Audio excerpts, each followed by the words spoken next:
This is the definition of I listen to everything just combined into this one song. As always, make sure to follow my social media accounts at It's Lielers on Instagram, Threads, and X, and subscribe to my YouTube channel at It's Lielers. And also do not forget to follow my TikTok at Lielers. Lielers on TikTok. So, I'm back after 2 weeks. Yeah, so if you guys did not know, last week I was in San Antonio. Oh my god, it's been a week, sweet Jesus.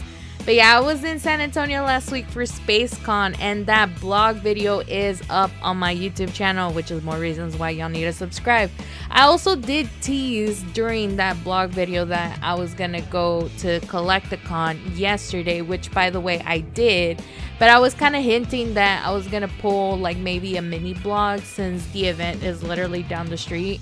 But the thing is that when I went, I was literally there for like not even an hour. So I was like, what's the whole point of me doing a mini blog? Because when I went there, I also did not know that there was another convention at the George R. Brown that was bigger than Collecticon, and it was called the International Quilt Festival. So the thing is that when I got to Collecticon, it was only 2 halls. So I want to say George R. Brown has a total of 5 halls, so it's like A, B, C, D, and E. I want to say, if not, it stops at D. But either way, Collecticon was only 2 halls, so everything felt so condensed. And the good thing is that there were a lot of people that were attending. It's still currently happening right now today on a Sunday. It was a weekend thing, but I want to say the Quilt Festival is also happening. The thing is that Saturday was more anticipated because they also had Steve Aoki performing. And for those that are fans of his music or are probably wanting to get a cake thrown by him, are probably wanting to attend to the convention. So I was like, all right, well, let me see what it's all about. But the thing is that it's called Collecticon for a reason. So it's usually pertaining vendors that either buy, sell, or trade, like the trading cards like Yu-Gi-Oh!, Magic the Gathering, and Pokemon. I think I've seen a lot of vendors that sold Pokemon at that. And me, I don't mess with that, so I'm not big on trading cards and whatnot. So I was like, let me just check out the vendors. And I did had a ton of money left over from San Antonio, so I was like, okay, maybe I'll go on a shopping spree. But then Cosmo got sick when we came back from San Antonio. I don't know if she had like a kennel flu, whatever it was. She's okay now, but when I took her to the vet and then they got her an antibiotics, that was like half of what I saved. And I was like, great, so what am I gonna buy while I'm at Collecticon? Luckily though, I did find one piece of item, and since we're not doing like a blog video, I was like, hell, we'll just put it here on the podcast episode. It's basically, since you guys can't see it, but it's basically a Godzilla figurine that lights up on his back, you know, where his radioactive peaks are at. And the way how the vendor did it, like they actually have a wire hooked up inside the figurine, and I don't know how, but they made it lit up. And everything that they sold was just like stuff that lit up. I've seen was either like Pokemon, Marvel figurines, and they were like in a terrarium, but it lights up. They also sold, that I really enjoyed seeing, was the My Neighbor Totoro, and anything that's also Studio Ghibli related.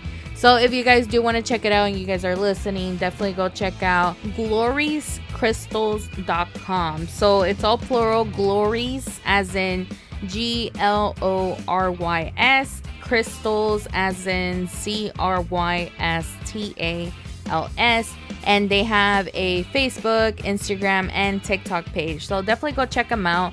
I really did like this figurine that I bought. If I ever do show it off, maybe in the next blog video. And you're probably wondering, when is going to be the next blog video? So here's the thing. I don't know if there's going to be a convention, whether if it's this month or next month.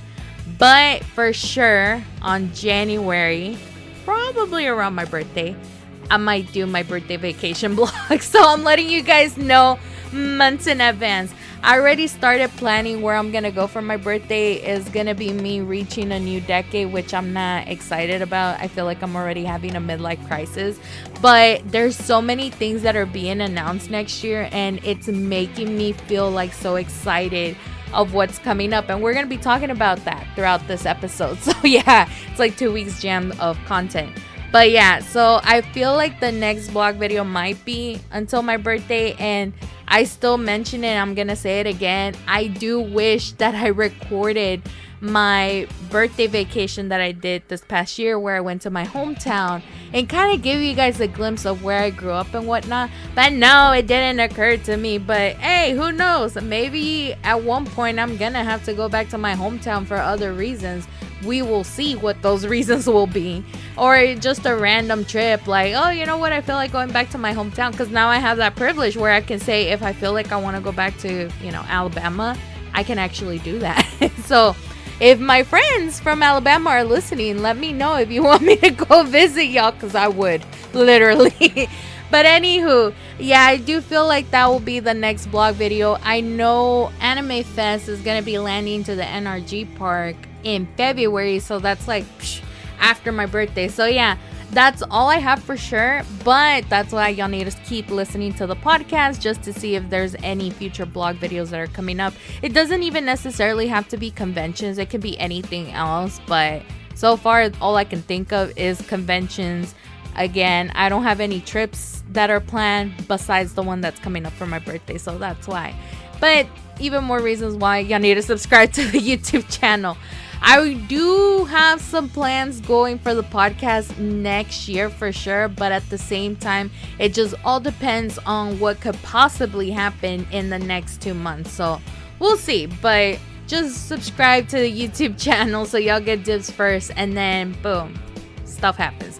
But anywho, yeah, I did not want to do like a mini blog at Collecticon, so I was like, what's the point? Because I only bought one thing, so there's not really much to talk about with the haul. And then when I did recorded the stuff that I did at Collecticon, everything was just condensed, and I was like, yeah, no, we'll just go ahead and skip that one for sure. But I will say that I did had a lot of fun just going over there. It was a nice walk, even though it was raining.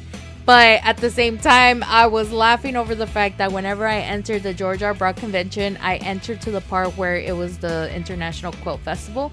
The demographic literally changes the moment you're walking from there all the way to where Collecticon was. I was filled with so many elderly people, and I was surprised because I've seen so many TikTok videos of my generation actually quilting. So yeah, I don't know. But yeah, that was the thing that I thought I had planned, but really it just fell through. So I was like, you know what? We still got to do the podcast episode either way. So here we are. This week, we're going to be catching up on what's been happening in pop culture for 2 weeks straight, because last week we didn't do an episode. So just to summarize, we're going to be talking about Ghost announcing that world tour. We're also going to be talking about the results of Crown Jewel that happened yesterday, and the spoiler-free and the spoiler version of my thoughts of Venom: The Last Dance. So without further ado, let's go ahead and get this episode started. So in case if you forgot, I mentioned this before, Christopher Nolan is cooking a new movie that Matt Damon will lead. Guess who will also be joining him? It will be none other than Tom freaking Holland. I'm pretty sure we're gonna be seeing a different version of Tom's acting that we may have never seen before, because these Nolan movies are pretty intense. So here's the thing, this movie is scheduled to release on July 17, 2026. Forget next year, now we're already thinking like 2 years ahead, oh my god. But here's the thing, we still don't know the title of this movie, but since we're already talking about Tom Holland, Spider-Man 4 has been confirmed and it's been underway. And I already mentioned it before. I'm like, are we going to be getting like Tobey Maguire, Andrew Garfield coming back? Or this is just a solo film for Spider-Man? I have my theories, but you're going to have to wait at the very end of the podcast episode where we're going to be talking about Venom, of who could potentially be the villain. And I'm pretty sure as soon as I mention that, you guys are already assuming who I'm talking about. But anywho, So Spider-Man 4 will be filming on summer 2025, and IGN reported that the movie is slated for a July 24th, 2026 release date. Tom Holland is going to be dominating the box office in July. And that's the thing, it's not just these two films. We also have like a list of projects that Tom Holland is going to be involved. So Culture Crave made like a little infographic of what that could be. We already mentioned Spider-Man 4 and then that Christopher Nolan film. We're also going to be getting Avengers Doomsday, which is being said that he will be appearing in this movie. The next movie he's also going to be at is going to be called American Speed. I never heard of it, but it's reportedly said that he will be co-starring with Austin Butler, and they will play a drug smuggling brothers who also competed in the Indy 500. So that's your little background on the movie. The next one is Uncharted 2, which we mentioned before, and Mark Wahlberg says that the script is done. The next project that he has underway is a biopic of Fred Astaire, which is a dancer and an actor, I think. And this one is going to be directed by Paul King. Supposedly the script is currently in the works. And then the last project that he has under his belt is a movie called Beneath a Scarlet Sky. So this follows the story of a man who helped Jews escape in an underground railroad. Oh my god, that's a tongue twister word for me. It also says that he later becomes a spy for the Allied forces. So I want to say this is a war film, but I don't know if it's the Second World War or the First World War. So we'll see. I do like watching war movies. It gives me like a little refresher of the things that we learned in history class back in high school. So yeah, I might check it out. So we'll see. But yeah, those are the things that Tom Holland has under his belt. My boy is still making bank either way. So I can't wait to see how all of this is going to turn out for him. But I'm very excited, especially for Spider-Man 4. Anywho, let's go ahead and move it along. After so many delays and postponed releases, Blade has been removed from the Disney movie projects, and that proposed release date, which was November 7, 2025, is now set for the new Predator movie. We mentioned this before, so keep your eyes peeled for Predator Badlands, and I am wondering when this movie will be taking place. Will it be a sequel for the one that came out back in 2020? Is it a prequel, or is it a whole different storyline? In other news, Mandalorian and Grogu movie has wrapped filming last week. So set your calendars for May 22nd, 2026. Are you kidding me? Why are these movies just skipping 2025? What the heck? And I was just saying, oh my god, I'm so excited. But so far, some of these projects are coming out in 2 years.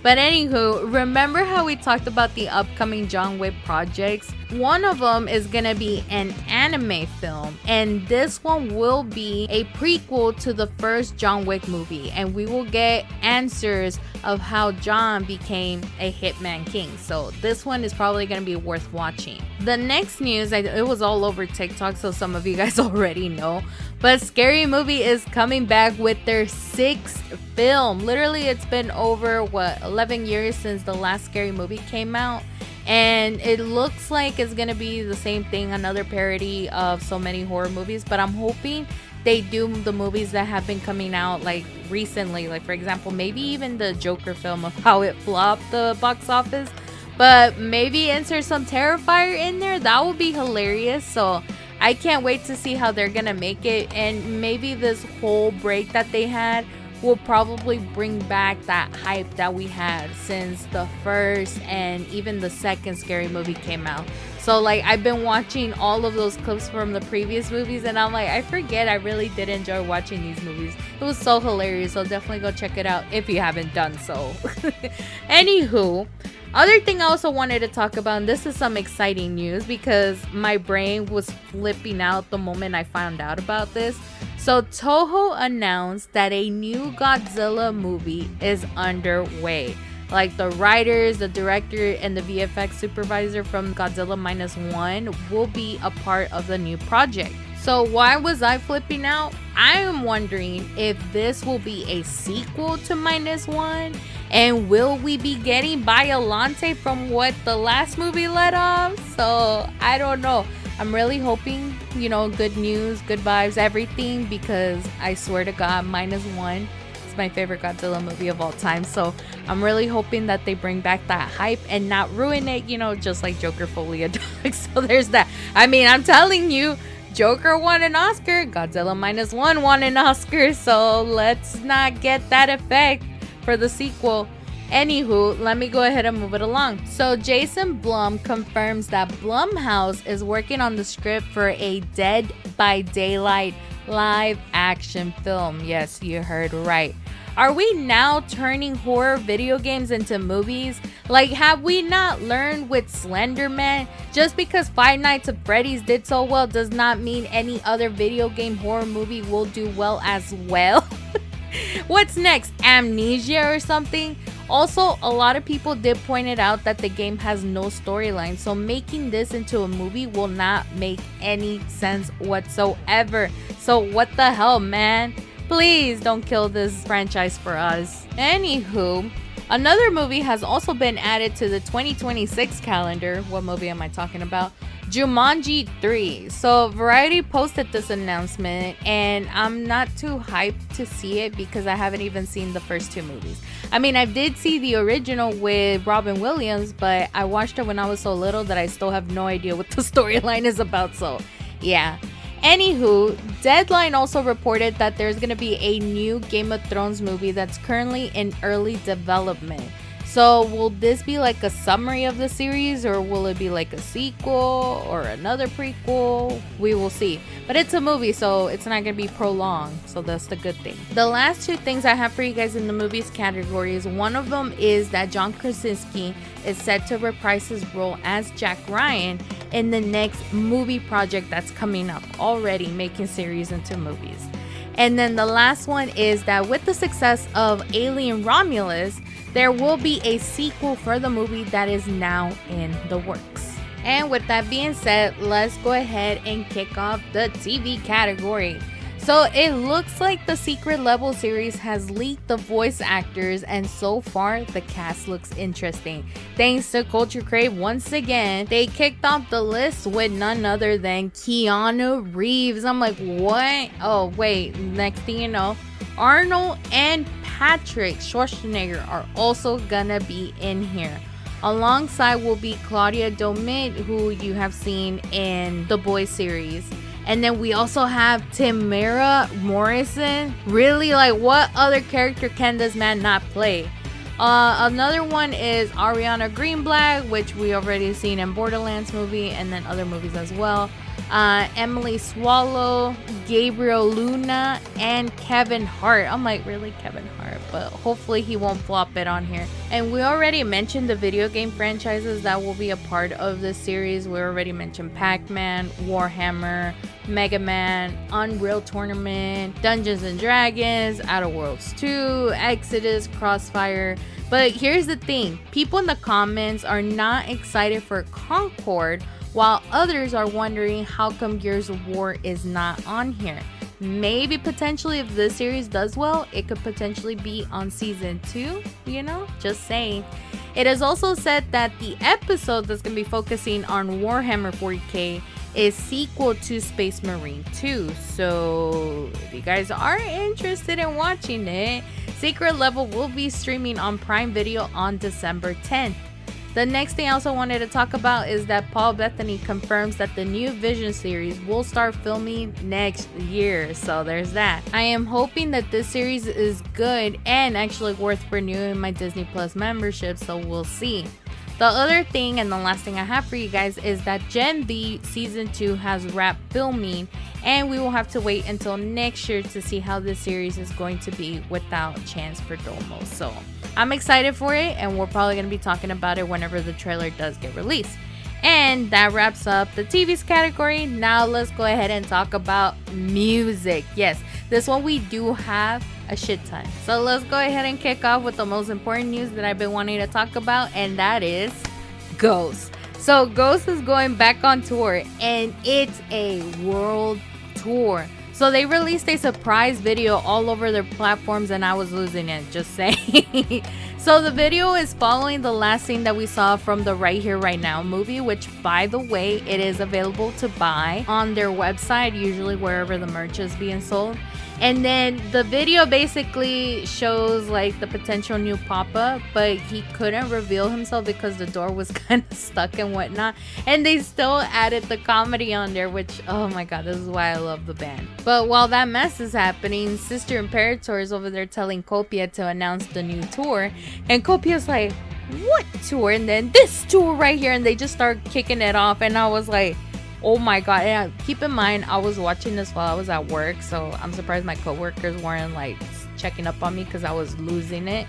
And so I'm like, oh, at first I was like, oh great, it's a European tour, never mind, you know, crying again in America. But then the video's like, oh, and then we're making ourselves across the sea, and I'm over here like, oh my god, they're coming here. And I'm seeing like all the places that they're going, and I'm like, please come to Texas. And at this point I was like, I don't care if I have to go to San Antonio, I don't care if I have to go to Dallas, I don't care if I even have to go back to my hometown and maybe make a pit stop to Atlanta, Georgia. I don't care. Like, I want to go see Ghost for the third freaking time. Yeah, some of you guys are like, really? And I'm like, yes. So anywho, as the map keeps going and going, and I was like, please come to Texas, please come to Texas. And then all of a sudden they're going from Phoenix, Arizona, and then Austin, and I'm like, oh my god, here we go. And then fourth word, and the freaking arrow is slowly approaching Houston, and I'm like, are you kidding me? Like, I was going through so many thoughts because yes, they're coming to Houston, but the thing that I want to point out the most is that their last American stop is Houston. And I'm like, oh. So yes, I got my tickets, by the way. I'm gonna be at the pit. I'm so happy. So there's yes, I'm gonna go see Ghost for the third time. Oh my god. And so yeah, that's my thing. There's so many thoughts going around me, and that's the thing that I've been trying to say. Like, Ghost is one of my 4 favorite bands. Like, again, I don't play favorites when it comes to like Ghost, Rammstein, and Slaughter Prevail. They can all be my top 2 at this point. But again, I'm so excited for Ghost because now that I'm so invested in the lore and I know what's been going on, I'm just like, I really want to go see them. But here's the thing. There's 2 things I want to mention. Number 1, will we be getting Copia, or will we be getting a new Papa performing? Like, that's the thing that everybody is asking themselves. But the other thing, and I don't know if many people are noticing, but later on people started figuring it out. All the venues will be restricting phone usage during the performances, meaning that you will have to put your phone in those yonder bags that they call, where you cannot open it whatsoever. You have to literally leave the venue, and then there's like a device for you to unlock it, and you cannot go inside the venue with your phone out. So that pissed off a lot of people because they're like, oh no, we need our phones for emergencies, this and that. But my thing is that the way how I see it is that the performance is gonna be probably something different than other rituals. All of these venues are arenas compared to like how the last tour was. Everything was out in the open except for when they were at the Kia Forum, where everything was closed down. So when they were at the amphitheater, we had the liberty to use our phones, this and that. And then when they did make that promotion for the Kia Forum, like, hey, all the phones are going to be in pouches, this and that, people assume, oh, maybe because they don't want to leak the potential new Papa, but in reality it was because they were filming Right Here Right Now. We don't know if that's the same case, whether it will be, oh, maybe they'll make another film like Right Here Right Now, or they just don't want the people to spoil how the new Papa is gonna look. Because again, I don't know how many stops are there. There's so many. Like, they start literally on April 15, and yeah, sure, they skip the day here and so, but from April all the way till August 16, that's like months. So imagine like us, for example, in Houston, we're gonna have all the fun spoiled because everybody in the UK already filmed what's gonna be happening for the upcoming shows. Like, that's the thing. That's how I see it. But again, people are so pissed off because they want their phones, like a fuerzas, like how I say it in Spanish. Like, they really want their phones. And I'm like, bro, it's not the end of the fucking world. You're just there to be in the moment. And that's my thing too, because I've seen it that way. I mentioned it before, like in previous episodes. Like, my ex pointed it out that he doesn't like it when people are like on their phones recording concerts, because it's like you're living on the phone instead of, you know, living the moment. And like, yeah, sure, you can still like record a clip here and there, because that's what he did and me. But I was like, I just want to remember this moment for the rest of my life. But at the same time, I'm like, wait a second, I've seen ghosts twice already. This is gonna be my third ritual. I already recorded literally most of the show on my second ritual, so I'm okay with putting my phone away and do what my ex said and finally live in the moment. He would be so proud, but no, he's being happy being with somebody else. So never mind with that. But anywho, back to the whole like rage of other fans that are like saying, hey, tickets are expensive. I did notice that if I were to go to see how many tickets have been sold for like our venue, for example, it hasn't been that much. And I'm kind of worried because I was so excited that Ghost is going to be coming to the Toyota Center. I've been wanting to see a band perform live at this venue. Usually this venue will consist of like pop stars, you know, rappers and whatnot. It's mostly like well-known artists. So for Ghost to actually make the effort and be at this particular arena, and I'm just talking about Houston in general, is like a big thing, because most bands usually perform like either, like if it was in downtown, it'll be like Warehouse Live or House of Blues. But like the big notorious bands will mostly perform at the Cynthia Woods Mitchell Pavilion. So again, I was so happy and excited that Ghost is coming to the Toyota Center. It's literally down the street from where I live. It's not far. I don't have to make like an hour drive to the Cynthia Woods. But given the fact that there hasn't been that many tickets sold, I'm kind of worried that they're going to downgrade a venue. So the other thing I also wanted to talk about is the VIP packages. They literally had 3 of them, and then there's another one where it was called Member of the Clergy. So that one in particular, I think it was what, $1,700. So if you were to pay that price, it was like technically $1,666, you know, because of that. But I'm rounding up. But anywho, if you were to pay that price, you actually have the liberty to go to multiple Ghost venues. It's perfect for those that are like die-hard Ghost fans. I'm not saying I'm a die-hard because I wasn't willing to pay that price. But the other VIP packages, like for example, the most expensive one, which was the Apostles Front Row Experience. That one was almost $800. And I was so close to get it. Don't get me wrong. I was willing to get it. But at the same time, I'm like, no. I'm like, to be honest, I don't want to drown in debt. So, yeah, no. And I didn't do it for Metallica. I could have done it for Ghost, but at the same time, I'm like, if I haven't done it for Slipknot, I can't do it for Ghost. So, anywho. Oh, and even Slaughter Prevail, because they also have a VIP package where you can actually meet the band, you know, and take a picture with them. But yeah, no, I wasn't willing to pay that. So, I'm like, okay, never mind. I'm not doing that for Ghost. But basically, this package is that you get to be automatically guaranteed barricade front and center experience.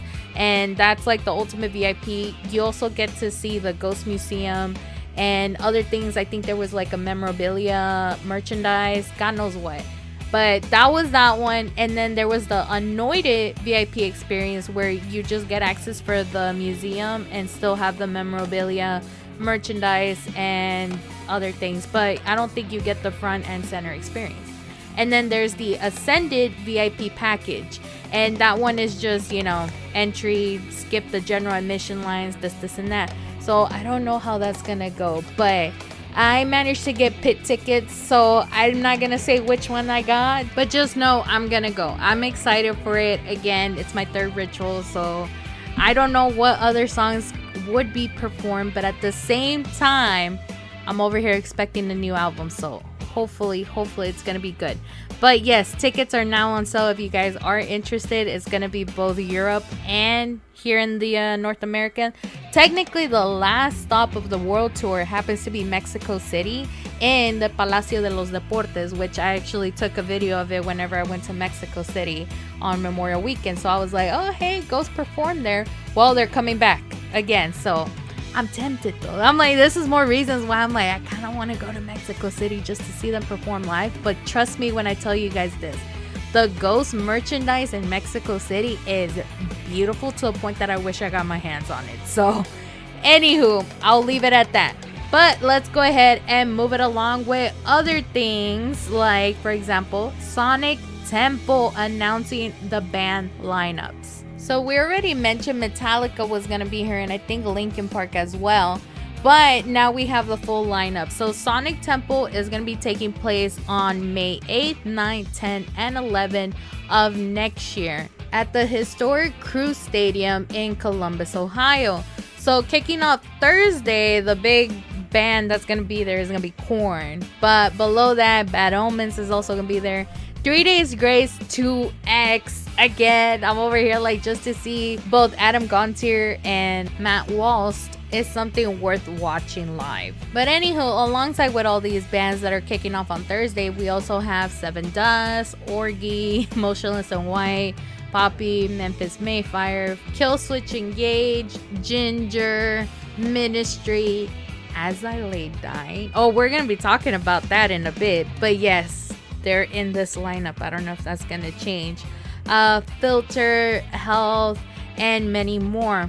And then Friday and Sunday is gonna be Metallica. And remember, they're gonna have that no repeat set list. But on Friday, alongside with Metallica, we're gonna have Rob Zombie, Alice Cooper, Testaments, Exodus, Overkill, Mastodon, Acid Bat, Suicidal Tendency, Cannibal Corpse, Hatebreed, Frozen Soul, Whitechapel, and more. And then Saturday, we got the big lineup with Linkin Park, but also Incubus, Hypervel, Trivium, Bullet for My Valentine, Mice and Men, interesting, Jimmy Eat World, Escape the Fate, but not with Ronnie Radke, Set It Off, Grandson, Crossfade, of course, we already mentioned that. The Funeral Portrait, which by the way, they were touring with Slaughter, Prevail, Marilyn Manson, and Five Finger Death Punch, so I had to point them out. Under Oath, Silverstein, and more. Of course, I'm not going to mention all of these bands. And then again, Sunday, Metallica, Alice in Chains, Chevelle, Quicksand, Ice Nine Kills, Hollywood Undead, Askin Alexandria, Arch Enemy, War, Power Trip, and more. So yeah, you can actually look the lineup. It's so many bands. But again, tickets are now on sale if you are interested in attending. We mentioned Bad Omens, and they actually got to reveal the meaning behind the cryptic message that ends with Goodbye Friend. Honestly, I thought they were cooking a new album, but it looks like they were just trying to announce a new tour. So they will be heading to Australia for what we might be calling it the Goodbye Friend Tour, because that's what it says. And they're going to be joined with Poppy and House of Protection. It's funny because they're going to be heading to Australia on my birthday. So January 23rd, they will be at the Melbourne Festival Hall. January 25th, they're going to be in Brisbane River Stage. And January 28th, they will be at Sydney at the Horton Pavilion. So I don't know. A lot of people are heading to Australia. We already mentioned Knotfest Australia. Oh, well, what's next, Lielers? Well, Metallica is also going to be heading to Australia. And they're still including dates of their M72 World Tour. This time, they're going to be joined with special guests, Evanescence, and still with Suicidal Tendencies. So, Australians, you got to wait till next year, literally. Because on November 1st, they're going to be in Perth, Australia at the Optus Stadium. On November 5th, they're going to be in Adelaide, Australia at the Adelaide Oval. November 8th, they're going to be in Melbourne at the Marvel Stadium. November 12th, they're going to be in Brisbane at the Suncorp Stadium. November 15th, they're going to be in Sydney at the Accor Stadium. And November 19th, they're going to be in Auckland, New Zealand at Eden Park. So there's your dates. Oh my God. I'm like, at this point, I'm like, I wish I was in Australia to go see them live. But at the same time, it's expensive to head there because you got to travel so far. So, oh well. One day, I'll put Australia on my bucket list. Now, the other thing I also wanted to talk about. It looks like We Were Young Fest ran out of throwback bands because they're booking the ones that we are currently listening to. So, what do I mean by this? So yeah, next year, We Were Young will be going back to Las Vegas Festival Grounds on October 18. And the big first bands that you're gonna see on this flyer is Panic at the Disco and Blink-182. Here's the thing though. Panic at the Disco will be performing A Fever You Can't Sweat Out in its entirety, and then they say and more. But my thing is that which Panic at the Disco are we gonna be getting? Like, are we gonna get the OG band? Or are we just gonna get Brandon Urie? There's a difference, just so y'all know. And then back to what I was meaning earlier. So we're gonna be still getting some throwback bands like Avril Lavigne, Weezer, The Offspring, All Time Low, The Used, Bad Religion. But then the more I keep looking in here, and I did not even notice it until I went to the comment section. But like, if you look at your right side in white, we see Ice Nine Kills, Motionless in White. Kubla Khan, Texas, what the heck are you doing over here? Hold up, because they're new. So I feel like there's a little thing going around with Kubla Khan, Texas now, because of Matt Honeycutt, you know, barking and saying the part, slow it down for me, baby girl. And oh, trust me, I'm like head over heels every time I hear him say that. But now they're getting popular because of him. So that's all I gotta say.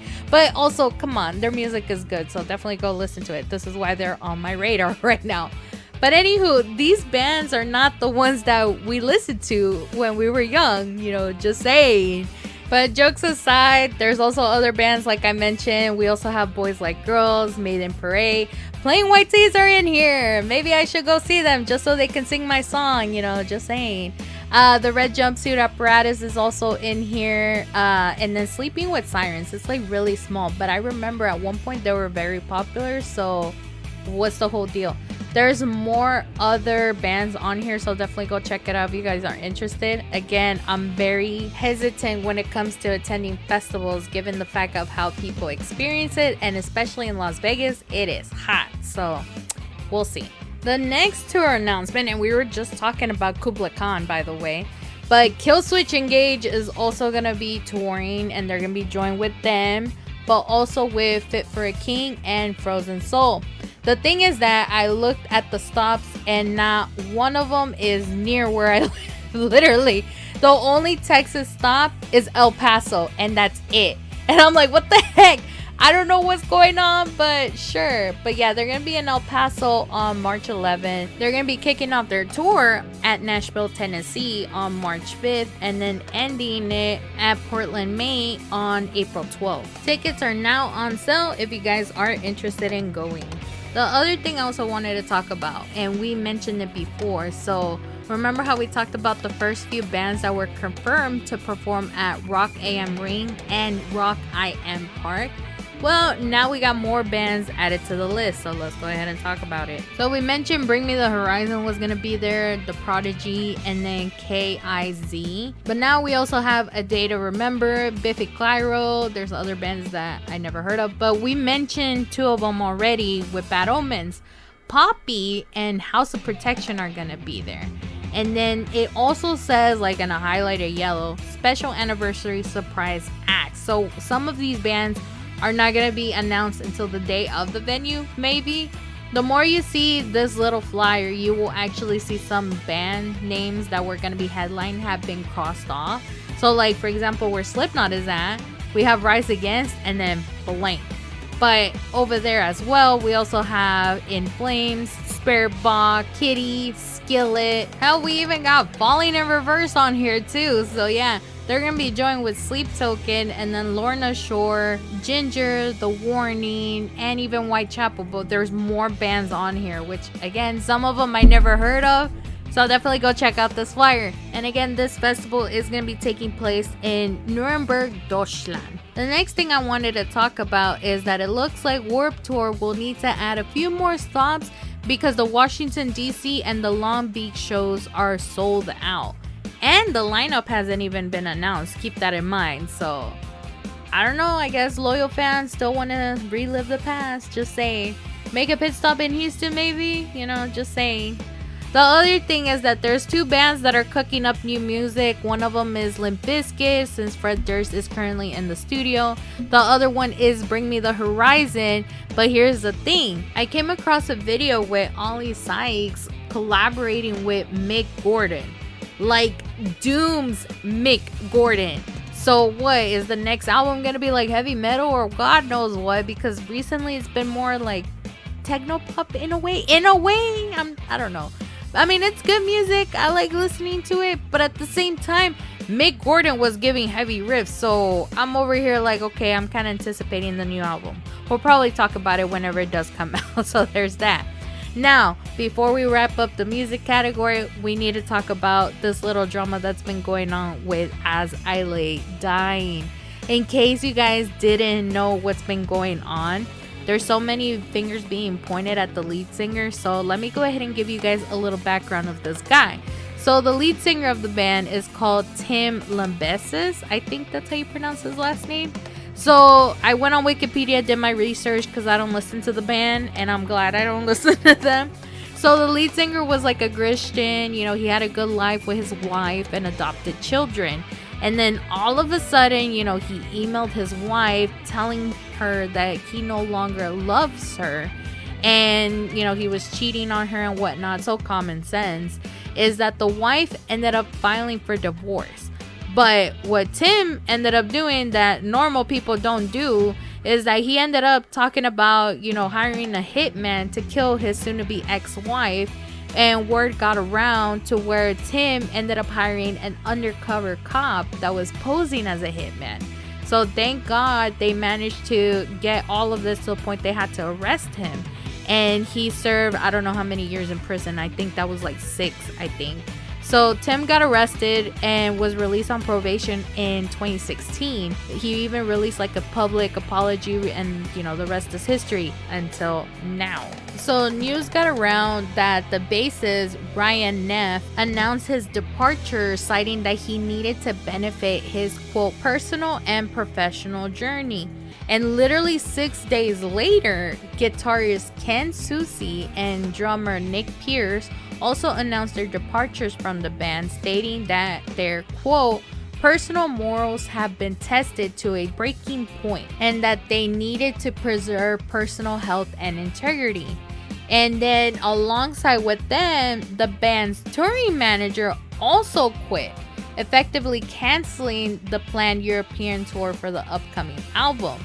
And then literally on October 30th, the guitarist Phil Scrosso, I think I'm pronouncing it right, also announced his departure from the band, and he was like the last member to do so.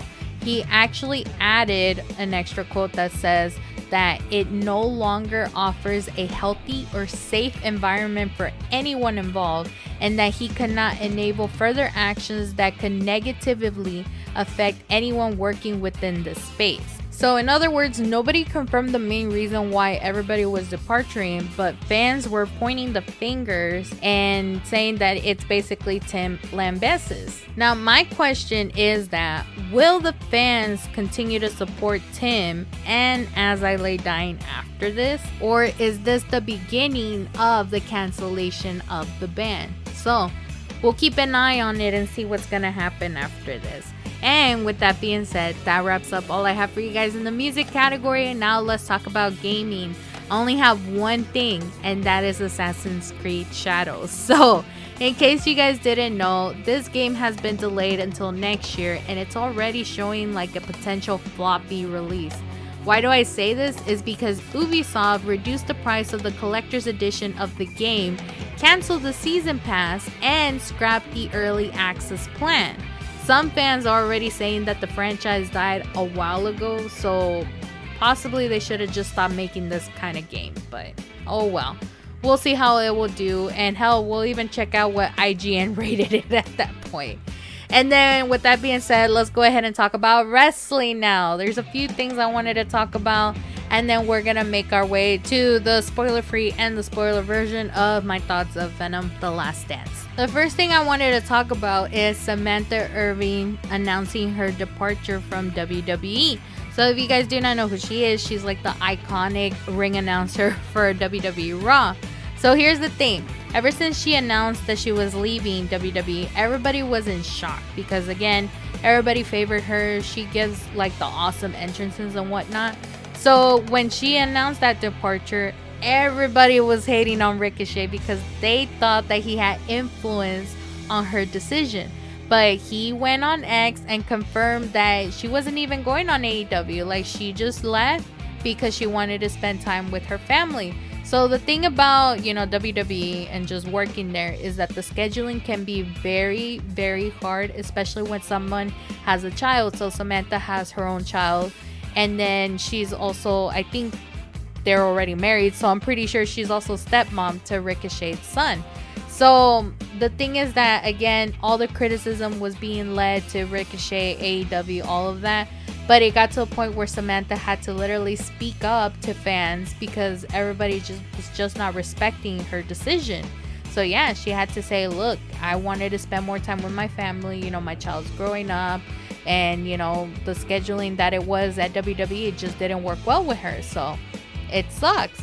But the thing is that people will be pissed and probably not even me, I would just say kind of disappointed that if she actually does end up at AEW, like, come on, girl, you could do so much better. But I have a feeling she's probably gonna end up like starting a music career, because that was her original plan before she got recruited to WWE. So best wishes for Samantha.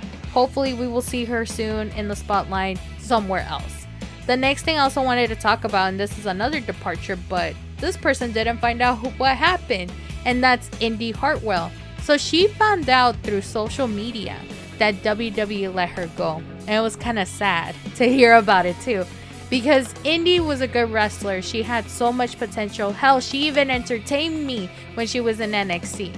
But unfortunately, it is what it is. She got let go, and I'm praying and hoping she does well in other promotions, not AEW. And we'll talk about that in a bit. But before I get ahead of myself, I feel like she could do so much potential with other independent wrestling companies, maybe back at her home in Australia, or hell, maybe try the UK for once. But the reason why I say AEW, and this is where I'm leading off to, is because Bobby Lashley is now All Elite, and he joins MVP and Shelton Benjamin, forming a new faction that sounds familiar, and it's called the Hurt Syndicate. And I'm like, oh god. One comment on Instagram, by the way, and this is like my highlight because now it defines what AEW is, and that person said, quote, Hurt Syndicate, Undisputed Elite, what's next? The Sword, Generation S, the Judgment Week, the Ancestry. And I'm like, oh my god, it makes so much sense. But my thing is that I'm seeing all of these old like wrestlers from WWE coming to AEW, and I'm starting to worry that AEW is literally using all of its money resources recruiting these wrestlers, but not actually putting them in a good storyline. Like, there's so many people, like right now we have Ricochet on AEW, but he lost his championship opportunity for the international championship, and now I'm over here like, okay, well, what's next for him? And the whole thing with Bobby Lashley and the Hurt Syndicate, I'm over here like, really, the Hurt Business? But Temu version, they could have easily come up with a new name. I'm already hating the name that they have right now. But the thing that MVP is trying to recruit is wrestlers that have like a good reputation, and bringing them in. So like they were trying to do that with Swerve Strickland, so that's something that they're trying to do storyline wise. But at the same time, I'm like, I feel like that storyline, given with other storylines in AEW, is gonna be so short, and then after that it's like, oh, okay, we haven't seen particular wrestlers. What I mean by this too is because, okay, Bobby Lashley is here, and then I couldn't help but to notice like one wrestler in particular, Miro, or also known as Rusev, already asked for his departure from AEW. We haven't even seen him in any storyline for quite some time. So I'm just like, well, that was wasted talent right there. And it was the same way how they did it in WWE. I think I just hate AEW because of these storylines not catching my attention. But at the same time, I figured that if they don't do storylines, that could mean so many other random matches are gonna give more spotlight opportunity for other wrestlers. So I'm trying to see it in both ways, but it's really hard for me. But yeah, that's all I have for you guys for the wrestling news. And then now we gotta talk about Crown Jewel. So I think a lot of us can agree that any event that happens in Saudi Arabia is not worth watching. Why? Because most of the championships are all retained. So, yeah. But the thing is that the first match that kicked off the PLE was the 6-man tag team match, which was Solo Sikoa, Jacob Fatu, and Tama Tonga going up against Roman Reigns and the Usos. So, yes, Tonga Loa was on ringside, so we were like wondering, oh yeah, it's 4 against 3 in a way, even though one's on ringside.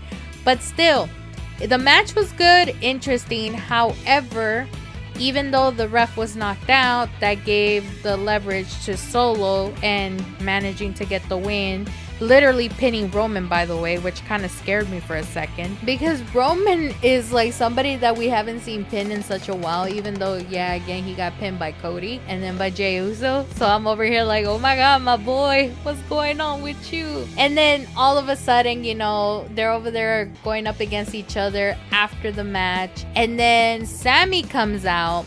But when Sammy comes out, I get it, because, you know, he is in his home country. And at the same time, he was honorary Uso. I'm over here like, so Sammy's feeling Usi. But here's the thing. Back on one of the Raw episodes, Jimmy was trying to convince Jay to join, you know, Roman and, you know, him. But Sammy was over there telling Jey Uso not to do it because of the betrayal and all the history that's been happening whenever, you know, Jay was still within the bloodline. But then Jimmy drags Jay outside of the arena, and you see Sammy over there talking with Solo Sikoa, and it's like, what's going on? Are they plotting something? You know, whatever. So when Sammy comes out, you know, during the Crown Jewel match, we're thinking, oh, is he trying to defend Jay, or, you know, is he trying to defend Solo? We were all conflicted, but at the same time, I'm like, well, if Sammy were to be joining Solo, I'm pretty sure everybody in his home country is not gonna like that. So pretty sure he was gonna try to defend Jay, but everything went upside down, because like everybody was in each corner, like Jimmy, Jay, Roman, and Sammy. And Solo was in the middle of the ring, and then Roman is over there trying to do like a spear, I think, towards Solo, but then Sammy's over there trying to do something else that, you know, Sammy ended up knocking Roman out. And it's like, oh, there's some conflict going around there. But here's the other thing. I don't think everybody is gonna be okay if Sammy were to join, you know, Roman, Jimmy, and Jay, just to even the odds with the new Temu bloodline. Why? Because everybody is still expecting Zilla Fatu. So it's like, whenever he does decide to come in, maybe that will kick off the Bloodline Wars. But then again, I know everybody in the writing department of WWE really do want Roman versus The Rock. So I don't know, we'll see. But that was that. I don't agree that Solo should have won. It should have been the Bloodline, but it's whatever. The next match was a fatal 4-way match for the WWE Women's Tag Team Championship. And that was Jade Cargill and Bianca Belair going up against Damage Control, or, you know, Kairi Sane and Io Sky, Lash Legend and Jakara Jackson, and Chelsea Green and Piper Niven. Of course, I was kind of concerned over the fact that this was the only way Jade and Bianca can actually lose the championship, because that's how they lost it at Clash at the Castle. But they ended up winning, retaining, and I was like, I guess. And by the way, I want to point out that their outfits are beautiful. Like, I really did love seeing that. So, anywho, let's go ahead and move it along, because I'm like, oh my god, we're about to cross almost an hour for this episode, and I don't want to get carried away. So, anywho, the next one was the champion versus champion match for the inaugural WWE Women's Crown Jewel Championship. Again, they've been promoting the hell out of those championships. It's so unnecessary, and we talked about the purpose behind those championships, so meh. But anywho, it was Nia Jax going up against Liv Morgan. Just know Liv Morgan won with the assistance of Raquel and Dominic. A lot of people are so pissed because Liv Morgan cannot win a match all on her own, so I'm not even gonna talk about that. The other disappointing match, again, I don't know if this was actually happening or if it was all scripted. It was Randy Orton versus Kevin Owens, but the match ended up in a no contest, and Randy Orton was getting, you know, wheeled out of the arena. So yeah, I'm not gonna be talking about that one. The next one was a triple threat match for the United States Championship, and it's Andrade versus Carmelo Hayes versus LA Knight. So that one, same thing. It was prolonged for a bit. I was kind of bored. But at the same time, I already had my predictions. I'm like, LA Knight has to win. It was either him or Andrade, but LA Knight ended up retaining. And then the last match was for the inaugural WWE Crown Jewel Championship match. And this one is Cody Rhodes going up against Gunther. Now, this one was a tied, close call because I was rooting for Gunther because, again, Homeboy has been on top for so long, but at the same time, anybody else noticing that he hasn't defended that championship as much? And then Cody, it's like he has this legacy that he still wants to preserve, so it's like I don't know who to choose. But surprisingly, Cody ended up winning, and so he is now, you know, again, the best in the world when it comes to the men's locker room. So I'm like, okay, hooray. At the same time, I'm like, Gunther could have won. So, but again, the match was so long, I was bored. It's whatever. And now that kind of wraps up Crown Jewel results. So again, I wasn't too hype on it for the same reason that we kind of figure who is going to win. But at the same time, when it comes to these Crown Jewel championships, it's like, ugh, boring, you know, in my opinion. So there's that. And with that being said, that's all I have for you guys in the wrestling category. And now we're going to try to hurry up and sum up my thoughts on Venom: The Last Dance. Kicking off with the spoiler-free version. So if you guys have not watched this movie but need some motivation to go watch it, I got you covered. So let's go ahead and kick off with the Rotten Tomatoes score. It's not looking so good. But here's the thing. We love mixed reviews because this movie was a mixed review movie. So the Rotten Tomatoes score is standing at a solid 39%. The audience score, however, is sitting at an 81%. Unfortunately, too, the movie opened with a 51 million in the box office, making it the lowest in franchise history. Already, it's like not sounding good. But here's the thing. First things first, I gotta talk about the CGI. It was so bad. There were moments where I'm like, oh my god, this could have been better. Or other parts where I'm like, you could have just like not do this version and avoid the CGI because it was so obvious. And I think that's a major letdown when people are watching this movie. So for once, I do agree that, yeah, the CGI could have been better, or just reduce the CGI and do something else with the movie itself. But here's the thing. I feel like this movie was a bromance movie. Changed my mind. Even though this is the last Tom Hardy Venom movie, Tom did say in an interview that, quote, I loved every moment of Eddie and Venom, and I was really fond of them. I play them anytime, you know, because there's a special place that exists within me that I want to operate these two characters. I don't know. I'm just saying, maybe potentially we might see Venom in the MCU. Spider-Man 4. But overall, the storyline was hilarious. I mean, yeah, for me, I love to be entertained. But if you guys are a fan of the Venom comics, I don't think Venom has a sense of humor like this one. Like, compared to him and Deadpool, like, Deadpool has a different personality, and Venom, you know, knowing him as the lethal protector, you can see him as a villain, and they don't have that much sense of humor than what they did here in the movie. So in my personal opinion, yeah, they could have done this character so much better. But again, I love to be entertained, and comparing this to like Joker Folia Ducks, this movie was so much better in my personal opinion. But maybe because I am a fan of Venom, so I don't know. Me, that's why I'm like, this is a mixed review movie. So I could say one thing. Me personally, if I were to say like storyline wise, it's worth watching it. You definitely do need to watch the first and maybe the second movie to understand, you know, Venom: The Last Dance. But at the same time, I say fuck it, go watch it just to be entertained. It was funny. That's my personal opinion. Now, there were different actors that did debut it in this movie. Some of them you may have known. Like, I don't know if I'm pronouncing this guy's name right. Chiwetel Ejiofor, I think. I'm sorry if I butcher that last name. So he plays Strickland in the movie. But some of us, we may remember him as Mordor in Doctor Strange. We also have Rhys Ifans playing a different character compared to the Lizard and the Amazing Spider-Man. He's like a hippie in here, and it's hilarious too. We also have Clark Bako as Sadie, you know, the scientist with the Christmas pin who we've seen in the trailer, but I know her as Rosie in Letterkenny, so I'm like, no wonder she looks so familiar. We also have Alana Ubach as Nova, who we also know her as Susie in Euphoria, or some of you guys also may know her as the voice of Mama Imelda in the movie Coco, which, you know, the one that is based on Dia de los Muertos.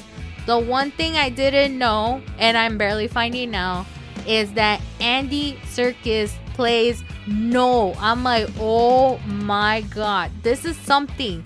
For the love of God, Marvel Cinematic Universe, please adopt this character, bring it in that universe, and please do not butcher it. That's all I'm asking. But anywho, if I had to agree with the Rotten Tomatoes score and the audience score, honestly, I have to agree with the audience score. And 81% is just how I feel. It's not great of a movie, but it is worth watching. It was bad just a little bit, but at the same time, entertaining, and that's all that it matters. So, without further ado, let me go ahead and kick off the spoiler version. So here is your spoiler warning in 3, 2, 1. Noel needs to come back. That's all I gotta say about that. I will admit that his story was definitely rushed in here. And I think that's one of the reasons why I'm giving it like an 81%, maybe a little bit lower, because like all of a sudden we're introduced to this character and this character already wants to attack the universe, whatever. And I'm just like, well, he's been, you know, locked up, whatever, banished, whatever you want to call it, for so long. How all of a sudden he just snaps awake and it's like, let me send some of these xenomorph, whatever they call them, and go find Venom. So yeah, I need a little backstory on that. But for me, I'm just like, the way how this was led off and the way how he was in the end credits, I have a feeling Noel should be in Spider-Man 4. Like, he should be the next villain. That's what I'm trying to say whenever we were talking about Spider-Man 4 earlier. But at the same time, it would make sense that they don't bring him in the MCU, because if they were to do that, they will have to bring Venom. And I don't think the MCU has the rights for Venom because he's in Sony. The other thing I wanted to point out is that they did Toxin dirty. That's the main reason I was so excited for this movie, was because I thought we were going to see Toxin.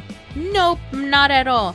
And I thought for a second, I was like, is that supposed to be Toxin? You know, that teal color symbiote that looks so beautiful. And I'm just like, oh my god, they made him so pretty. But it turns out that it was being said that Patrick Mulligan, you know, the character in there, was originally bonded to Toxin. But then Toxin was like, no, fuck you, I'm gonna leave you for dead.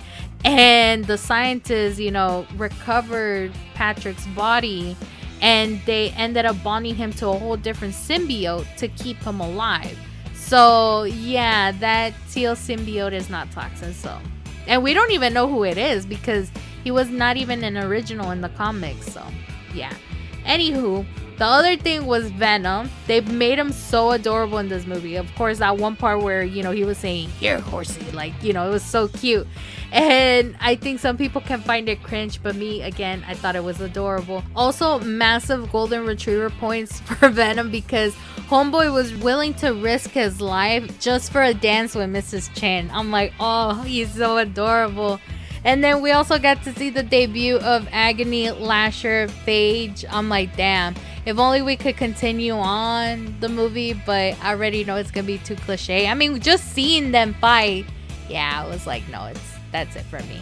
And then the end credits do hint that Venom is still alive, so he could possibly come back, but for the purpose of the story, like, it ends here. So yeah, that's it for that. So oh well, I really did enjoy watching this movie. If you were to ask me, am I willing to rewatch it? Hell yeah, I would. If I could buy the movie, I would. Like, the thing though, the steelbooks are so expensive now. I think Amazon already has it out for pre-order, and I saw the price at almost $50, and I'm like, no thank you. So yeah, I would just cut my losses and see whenever I end up watching it. But yeah, that's all I have for spoiler thoughts, because I don't know what else I could talk about. At the same time, I'm like, it was a good, entertaining movie. Again, better than Joker, so yeah. And with that being said, that wraps up this week's episode.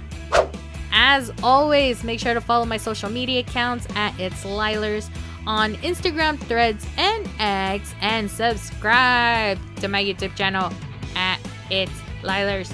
And also, do not forget to follow my TikTok at Lielers. Lielers on TikTok. Also, I don't know if you guys have noticed the time change, and I am so grateful because we had that extra hour of sleep. We woke up early, so I'm trying my best to like record early, but yeah, that didn't happen. If only you guys knew how many times I stumble and having to re-record the words I stumble. Yeah, that's why the episodes get uploaded so late. So yeah, even with the time change, that did not help. But anywho, we went over an hour once again, but at the same time, we had to condense 2 weeks worth of content in this episode, so I'm happy to do so. And then, of course, next week, we're going to be talking about other things. I don't know what's planned at this point. I'm like, I don't know any movies that are coming out. I don't know any, premium live events that's coming out. So I'm just like in a blank space right now. But I hope you guys did enjoy this week's episode. And as always, I will talk to you guys on the next one.